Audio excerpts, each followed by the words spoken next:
Hello from Madrid, Spain, and not Australia, as we continue to react to the Tyre Recycling and Conveyor Belt Summit presented by Tyre Stewardship Australia and Tyrewise. The summit saw a big focus on the use of rubberised asphalt in both countries, and we spoke to Grant Bosma, who was the Principal Surfacings Engineer at the New Zealand Transport Agency. Grant talked to us about his hopes for upscaling the use of rubber in roads in New Zealand and also the challenges the product faces in achieving this goal. We started by asking him about his experience at the event. It's been excellent, and certainly covering a wide range of topics. I've learned a lot about tyre pyrolysis and other uses for tyres, but really with my background in the roading industry, I'm looking to learn more about how we might implement the use of used tyre rubber in road pavements in New Zealand. Grant then talked to us about the benefits he sees in using rubber for roads over conventional road surfacing. Well, there's a lot in that question. Certainly, the major benefit from my point of view is it actually improves the performance of our road surfacings, particularly chip seals, but also hot mix asphalt type materials. It improves longevity, waterproofing and cracking resistance. So it makes the road surfacings last long, which is a great thing.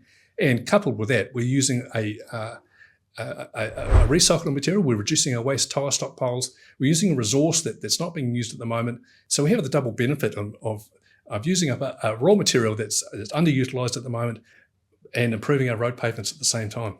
It's a win-win thing to me.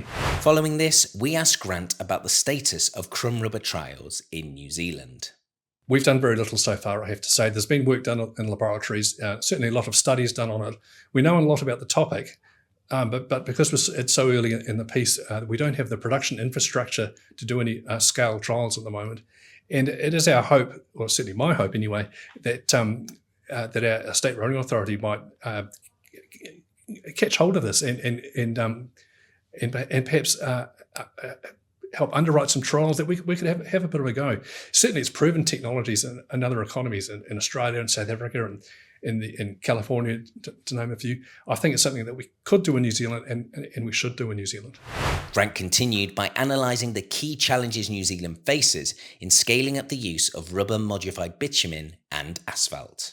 I think early it's going to be cost. There'll be cost to set up the supply chains, and there'll be a little bit extra cost in constructing our surfacings. But I think that as the industry matures, that the cost will come down and we'll get cost parity with what we're doing at the moment.